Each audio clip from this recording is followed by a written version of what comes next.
Definisi berkomunikasi yang efektif adalah bagaimana pesan tersampaikan, kemudian resiko atau akibat atau goals yang memang kita rancangkan itu tercapai. Itu adalah komunikasi yang efektif dalam dunia pekerjaan.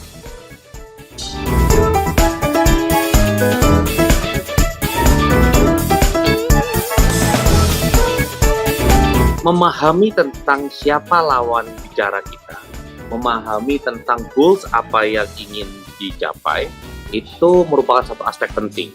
Dalam pengalaman saya melatih sebuah komunikasi untuk menyelesaikan dalam konflik atau berkomunikasi dalam konflik adalah memahami kita berdiri di pihak yang mana.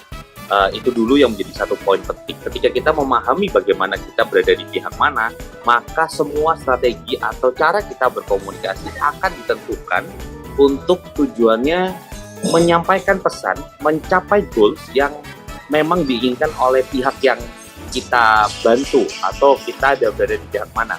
Itu merupakan hal paling penting. Kedua adalah menyelesaikan konflik selalu digarisbawahi tentang bagaimana mencapai sebuah kesepakatan bersama, sehingga otomatis proses komunikasi yang perlu dikerjakan adalah menjadi satu poin penting adalah di strategi negosiasi. Ini menjadi satu skill yang memang perlu dikuasai untuk menyampaikan sebuah komunikasi dalam penyelesaian sebuah konflik di dunia kerja. Jadi bagaimana kita memahami apa yang kita punya, bagaimana kita memahami apa yang kita mau, dan bagaimana kita bisa memahami lawan, sehingga bisa tercipta sebuah goals yang sesuai dengan apa yang kita sudah rencanakan atau rancangkan di awal.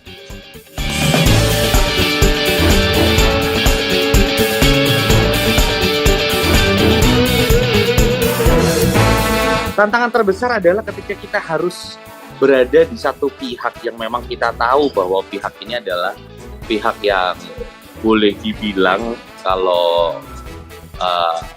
kalau boleh secara negatif bilang di pihak yang salah gitu ya.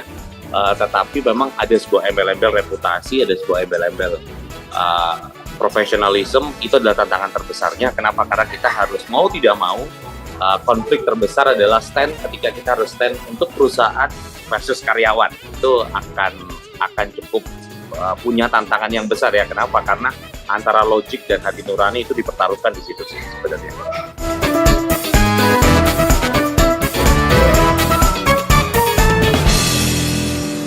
Dengan cara kita berkomunikasi, penyampaian pesan yang tepat dengan cara yang tepat, otomatis akan membuat konflik itu akan reduce sedikit. Bagi saya dalam dunia komunikasi selalu memainkan sebuah persepsi, selalu berbicara tentang karakter dan lawan bicara, sehingga tata cara penggunaan kita untuk berkomunikasi itu bisa disesuaikan, sehingga pesannya sama, goals yang didapat itu sesuai yang kita inginkan. Hanya saja cara berkomunikasinya yang kita atur berbeda-beda. Nah, ini menjadi poin penting di mana kita harus benar-benar merancangkan atau merencanakan proses kita berkomunikasi efektif sesuai dengan karakter lawan bicara kita, sehingga goals-nya tercapai, pesannya tercapai.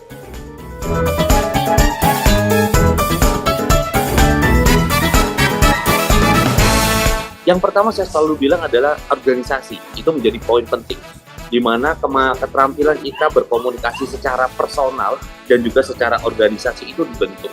Kedua adalah bagaimana kita memulai mengerti untuk berkomunikasi dengan dosen-dosen kita. Ini sama halnya kita berkomunikasi dengan atasan kita, misalnya begitu gitu ya. Kedua, ketika kita mulai mengikuti organisasi yang secara karakteristiknya berbeda. Organisasi fakultas itu karakteristiknya hampir sama. Kenapa? Karena hanya anak-anak ilmu komunikasi.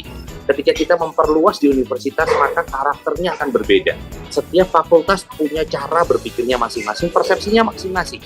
Dan ini bisa diasah melalui program organisasi dan mengambil tanggung jawab lebih, tidak hanya sekedar belajar, tetapi juga beraktivitas. Itu menjadi poin penting.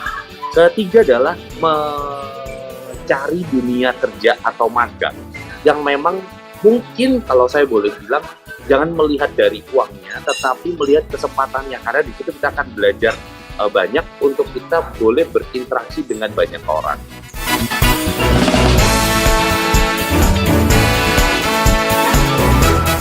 Untuk komunikasi, teori komunikasi saya cuma pegang satu. Who say what, to whom, in which channel without effect. Only that. Selama 15 tahun perjalanan karir saya di dunia komunikasi, saya menggunakan kok teori itu saja untuk memahami dan kemudian merangkaikan dengan teori-teori komunikasi yang ada. Harapan saya dengan teman-teman di ilmu komunikasi yang sekarang adalah belajar lebih banyak sehingga mereka punya readiness untuk terjun di dunia pekerjaan dan mereka bisa menginfluence banyak orang demi goals yang tepat. Itu sih.